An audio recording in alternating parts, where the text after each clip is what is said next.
Sir, metro प्रकरणात राज्य सरकारला मोठा धक्का दिलाय, काम थांबवण्याचे आदेश दिलेत कोर्टाने. काय म्हणतात? असं आहे की मी कालच या संदर्भात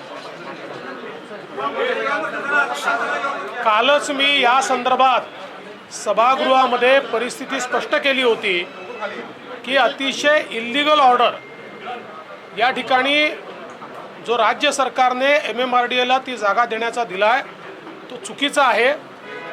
आणि स्वतः सौनिक कमिटी जी राज्य सरकारने तयार केली होती त्या कमिटीतही ते नमूद करण्यात आलं होतं. तथापि केवळ इगो करता या ठिकाणी तशा प्रकारचा ऑर्डर काढण्यात आला. ती लँड कालही डिस्प्यूटमध्ये होती, आजही डिस्प्यूटमध्ये आहे. आणि आता तर उच्च न्यायालयाच्या ऑर्डरने तिथलं काम थांबवायला सांगितलं आहे. कलेक्टरचा ऑर्डर स्टे केलेला आहे, त्यामुळे त्या ठिकाणी काम होऊ शकत नाही. माझा अतिशय बेसिक या संदर्भातला मुद्दा असा आहे की ती लँड क्लिअर असली, एका मिनिटाकरता आपण समजू क्लिअर असली, तरीही तिथे कारशेड नेणं चुकीचं आहे. कारण सौनिक समितीने सांगितलं आहे की तिथे कारशेड केलं तर मेट्रो 4 वर्ष डिले होईल आणि 5,000 कोटी रुपयाचा अतिरिक्त भूर्दंड हा त्याच्यावर लागेल. हे इतकं स्पष्ट असताना राज्य सरकार हा अट्टहास का करते आहे? ज्या कारशेडला आरेमध्ये सर्वोच्च न्यायालयाने मान्यता दिली आणि एवढंच नाही तर जो रिपोर्ट होता त्याला देखील त्यांनी एक्नॉलेज केला आहे. ज्या रिपोर्टमध्ये अतिशय स्पष्ट म्हटलेलं आहे की आरेच्या जागेवर जेवढी झाडं आहेत म्हणजे ती होती त्या सगळ्या झाडांनी त्यांच्या संपूर्ण आयुष्यात जेवढं कार्बन सिक्वेस्ट्रेशन केलं असतं म्हणजे आपल्याला ऑक्सिजन दिलं असतं आणि कार्बन डायऑक्साईड घेतलं असतं तेवढं मेट्रोच्या 80 दिवसाच्या फेऱ्यांमध्ये होतं. एवढंच नाही तर सौनिक समितीने क्लिअर कट सांगितलं आहे की त्या ठिकाणी होणारं मेट्रोचं जे काही डेपो आहे हा ग्रीन आहे, त्याच्यामुळे पर्यावरणाची हानी होत नाही.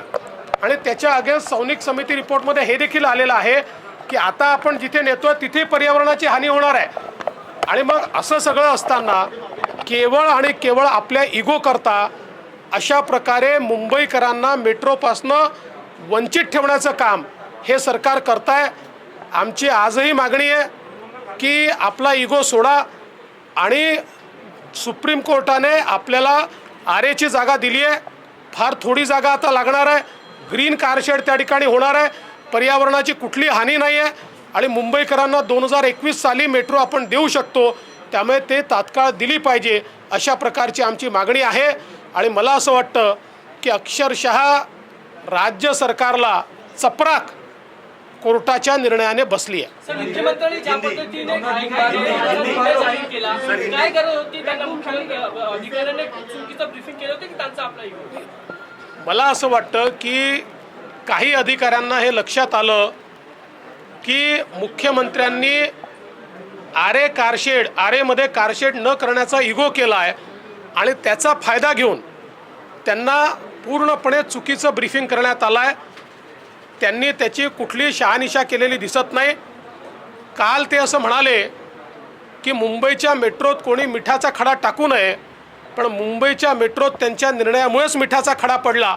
आणि मुंबईची जी मेट्रो 2021 साली मुंबईकरांना मिळाली असती ती 2024पर्यंत मिळणार नाही. अशा प्रकारचे निर्णय ते करतायत. यात एक गोष्ट अजून नमूद केली पाहिजे, ही जी काही कंपनी आहे ही राज्य सरकारची एकट्याची नाही आहे. याचे अध्यक्ष केंद्राचे जे आपले अर्बन डेव्हलपमेंट सचिव आहेत ते देखील त्यात असतात. आणि त्यांनी 50% पैसे केंद्र देतं आहे आणि केंद्राच्या माध्यमातूनच सगळं जायकाचं फंडिंग आपल्याला मिळालेलं आहे. त्यांनीही पत्र पाठवून हे सांगितलं आहे की अशा प्रकारचा निर्णय घेणं योग्य नाही आहे. आपण कुठलीही टेक्नो इकॉनॉमिक फिजिबिलिटी केली नाही आहे. आणि सगळ्यात महत्त्वाचं जायका जी 18,000 कोटी रुपये आपल्याला देते आहे त्याची मान्यताही आपण घेतली नाही आहे. त्यामुळे त्यांनी जर त्याला नकार दिला तर मेट्रोच होऊ शकणार नाही. अशा प्रकारचं त्यांचंही पत्र हे राज्य शासनाला प्राप्त झालं आहे. अजूनही वेळ गेली नाही आहे. मला असं वाटतं की याला इगोचा प्रश्न न करता तात्काळ कारशेडचं काम सुरू केलं आहे. 100 कोटी खर्च केलेले आहेत आणि म्हणून ते काम त्या ठिकाणी पूर्ण करावं. एक शेवटचा मुद्दा मला सांगायचा आहे. कांजूरला जरी कारशेड गेलं असतं, आता तर जात नाही, पण जरी गेलं असतं तरी देखील आरेमध्ये काम करावंच लागलं असतं. कारण आरेमध्ये जर त्याचे राफ्ट तयार केले नाहीत तर 400 कोटी रुपयाचं काम हे जे झालेलं आहे बोगद्यांचं ते पूर्णपणे डिस्कार्ड करावं लागतं. त्यामुळे आता जो सरकारने प्लॅन केला होता त्या प्लॅनमध्ये कांजूरला कार डेपो करत असताना आरेलाही बांधकाम ते करणारच होते. मग आरेला जर तुम्ही बांधकाम करताच आहे तर हा कुठला इगो आहे की काही झालं तरी आम्ही तिथे अशा प्रकारे कारशेड होऊ देणार नाही. कोणाच्या भरोशावर हे चाललं आहे, कोणाच्या जीवावर चाललं आहे, पैसे कोणाचे आहेत, हे जनतेचे पैसे आहेत, ते कोणाच्या खाजगी मालकीचे पैसे नाही आहेत. आणि म्हणून मला असं वाटतं की या संदर्भात राज्य सरकारने योग्य भूमिका घेतली पाहिजे. आम्ही समर्थन करू राज्य सरकारचं. राज्य सरकारने आरेमध्ये बांधकाम सुरू करावं. आम्ही कुठली टीका करणार नाही. हा आमच्याकरता कुठलाही आमच्या म्हणजे ते जिंकले आम्ही हारलो, आम्ही जिंकलो ते हारले असा विषय नाही आहे. मुंबईकर जिंकले पाहिजे त्याकरता आरेमध्ये तात्काळ कारशेड त्यांनी सुरू करावं. कारशेड झाल्यामुळे 5,000 कोटी वाचतील. असं आहे की काही लोकांची सवय अशी असते की आम्ही चित झालो तरी आमचं बोट वर होतं. अशा पद्धतीचं हे आहे. दुर्दैवाने म्हणजे मी खरंच सांगतो की ते हुशार आहेत, नवीन आहेत, काम करण्याचा प्रयत्न करत आहेत, पण त्यांनी अभ्यास केला पाहिजे, वाचलं पाहिजे. किमान त्यांच्या सरकारने जो सौनिक कमिटीचा रिपोर्ट तयार केला तो जरी त्यांनी वाचला असता तरी देखील मला असं वाटतं की अशा प्रकारचं वक्तव्य त्यांनी केलं नसतं. त्यांना भविष्य आहे, त्यामुळे अशा प्रकारचं भविष्य असलेल्या नेत्यांनी असे स्टेटमेंट करू नये. थोडा अभ्यास करावा, आपल्या रिपोर्टचं वाचन करावं आणि त्यानंतरच अशा प्रकारचे स्टेटमेंट करावे.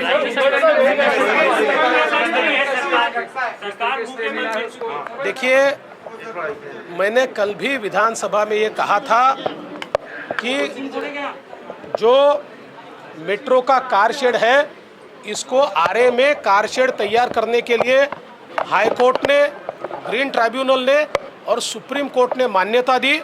उसके बाद वहाँ काम शुरू हुआ. 100 करोड़ रुपए का काम वहाँ हो चुका है. ऐसे समय मात्र अपने ईगो के लिए राज्य सरकार ने कार शेड को कांजूर में ले जाने का फैसला किया. हमने बताया था कि कांजूर की जो लैंड है वो डिस्प्यूट में है, क्योंकि पहले हम भी ये प्रयास कर रहे थे कि क्या कांजूर में हम उसको कर सकते हैं. चूँकि यहाँ पर उस समय झाड़ कटने थे तो उस समय 9 महीने तक उसके ऊपर फैसला नहीं हो पाया. और उस समय चीफ जस्टिस के कोर्ट ने हमको ये कहा था कि आप 3,000 करोड़ रुपया यहाँ पर भरिए, उसके बाद हम फैसला करेंगे. प्राइवेट ओनर ने भी उसके ऊपर क्लेम किया था और आपको वो ज़मीन मिलेगी. और इसलिए वापस हम लोगों को फैसला करना पड़ा. और उसके बाद ही सुप्रीम कोर्ट के निर्णय के बाद आरे में कार शेड का निर्माण शुरू हुआ था. ये सारी चीज़ें मालूम होते हुए भी और 100 करोड़ का काम पूरा होने के बाद मात्र ईगो के लिए कांजूर में उसको शिफ्ट करने का फैसला हुआ. आज हाई कोर्ट ने जो फैसला दिया है, मैं ऐसा मानता हूं कि एक प्रकार से राज्य सरकार को एक बहुत बड़े पैमाने पर एम्बरेसमेंट है, एम्बरेसमेंट राज्य सरकार को आई है. और हाई कोर्ट ने स्पष्ट शब्दों में कहा है कि जो कलेक्टर ने ऑर्डर पास किया था उसको हम स्टे करते, ऑर्डर ठीक नहीं है. और ये भी कहा है कि वहाँ राज्य सरकार कोई भी काम नहीं कर सकता. तो एक प्रकार से एक बड़ा एम्बरेसमेंट केवल ईगो के लिए राज्य सरकार को सहना पड़ा है.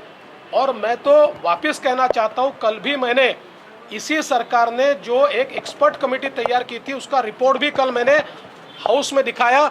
जो रिपोर्ट साफ ये कहता है अगर कांजूर मार्ग में ये डेपो जाता है तो 5,000 करोड़ रुपए का अतिरिक्त बोझा उसके माध्यम से पड़ेगा.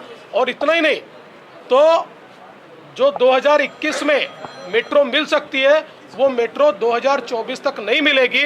ये सारी चीज़ें अपने रिपोर्ट में आने के बावजूद ये कौन सा ईगो है कि जिसके कारण हम वहीं पर करेंगे और सुप्रीम कोर्ट के आदेश को भी ताक पर रख देंगे. इस प्रकार की ये परिस्थिति ठीक नहीं है. मुंबई के लिए काम होना चाहिए, मुंबई करो के लिए काम होना चाहिए. मुंबई करो की मेट्रो है, पैसा महाराष्ट्र का है, हमारे देश का पैसा है, ये किसी के घर का पैसा नहीं है. इस प्रकार से उसको जाया करना ये ठीक नहीं है.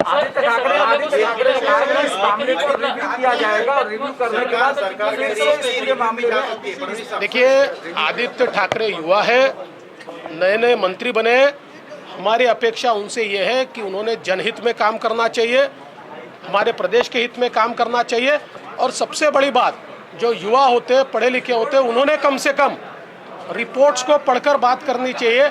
उनके ही सरकार ने 4 लोगों की कमेटी तैयार की थी. अकेले सौनिक उसके हेड थे, ये 4 लोगों की कमेटी ने दिया हुआ रिपोर्ट अगर वो ठीक से पढ़ेंगे तो ऐसी बात वो नहीं करेंगे। आदित्यचा मराठीमध्ये सर, आदित्यचा मराठीमध्ये इस फैसले के खिलाफ फडणवीस साहब रिव्यू में जाने की बात करें, आपको लग रहा है कि नीट एक्झाम असो किंवा आजचा अरेस्ट असेल, असं आहे की याकरता सरकारलाच दोष द्यावा लागेल, कारण कुठलीही गोष्ट विचारपूर्वक करायची नाही, कायदेशीर करायची नाही, आपल्या मनात आलं तसं वागायचं, हे सरकारचं चुकीचं आहे। कालही मी सांगितलं, अर्णब गोस्वामीच्या केसमध्ये किंवा कंगना रनौतच्या केसमध्ये त्यांच्या वक्तव्याशी आम्ही सहमत नाही आहे, परंतु देशातल्या कायद्याप्रमाणे तुम्हाला त्यांच्यावर कारवाई करावी लागेल।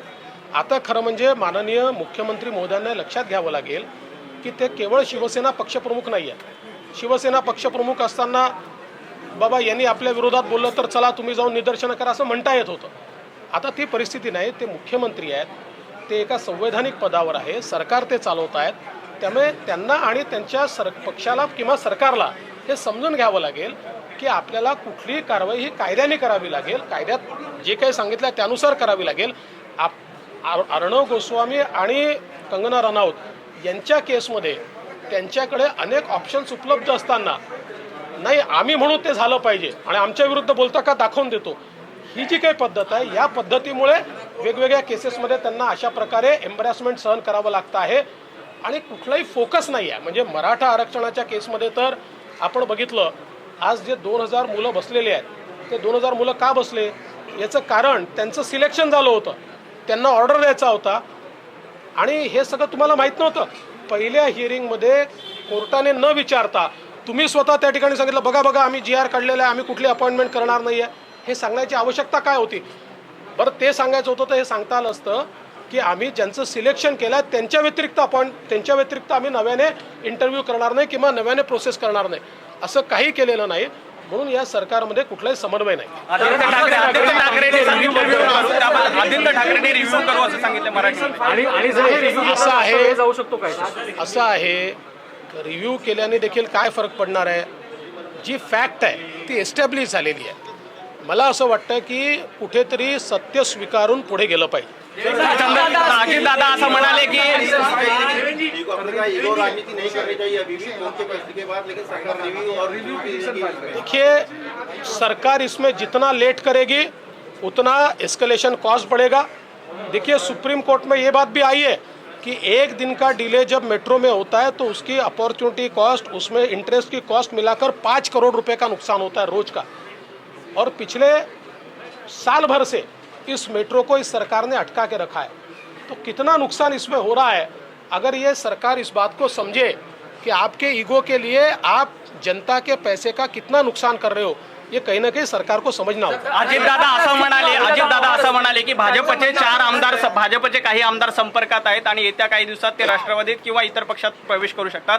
अशा वेळेला महाविकास आघाडीकडून तिथं पोटनिवडणूक झाली तर एकच आमदार दिला जाईल, एकच उमेदवार दिला नाही, तुमचं काय म्हणणं आहे?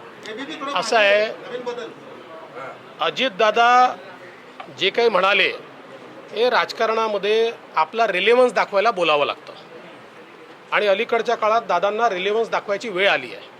आता मी देखील असं म्हणू शकतो की राष्ट्रवादीचे 5 आमदार माझ्या संपर्कात आहेत, त्यामुळे या अशा बोलण्याला काय अर्थ नाही। भारतीय जनता पक्षाचे 105 आमदार इंटॅक्ट आहे, ही संख्या इंटॅक्ट राहील, आमची संख्या वाढूच शकते, कमी नाही होऊ शकत। येत्या काही दिवसामध्ये 14,000 ग्रामपंचायतीच्या निवडणुका डिपार्टमेंट है, सीएम साहब के पास लॉ एंड जुडिशरी डिपार्टमेंट और जीएडी, लेकिन देखा ही जा रहा है कि कोर्ट के मामले में सरकार जो है लगातार उनको मुक्की खानी पड़ रही है। फिर चाहे मराठा समाज के आरक्षण का मुद्दा हो, कांजूर मार्ग, अर्णब गोस्वामी, क्या आपको लग रहा है कि इस मोर्चे पर फेल हो रही है सरकार? देखिए मनमानी करेंगे तो कोर्ट तो इंटरवीन करेगा ही। अगर आप सही फैसले लोगे तो कोर्ट में आप ज़रूर जीतोगे, लेकिन जब मनमानी होती है, कोई हमारे खिलाफ बोलेगा तो उसका घर तोड़ देंगे, कोर्ट कैसे सहन करेगा? आप जस्टिफाई कैसे करोगे? कानूनन काम करोगे तो कोर्ट कभी आपके खिलाफ नहीं जाएगा, पर गैर कानूनी काम करोगे तो मैंने कल भी कहा और हाउस में मैंने कहा कि यह लोकतंत्र है, यहाँ के कोर्ट्स मजबूत है, पाकिस्तान नहीं है कि पाकिस्तान में जिसके मन में जो आए वो कर सकता है। ये भारत है, ये महाराष्ट्र है, यहाँ पर कानून का राज है, कानून के अनुसार आप करोगे तो आपको कोई तकलीफ नहीं होगी। काल भाजप आमदार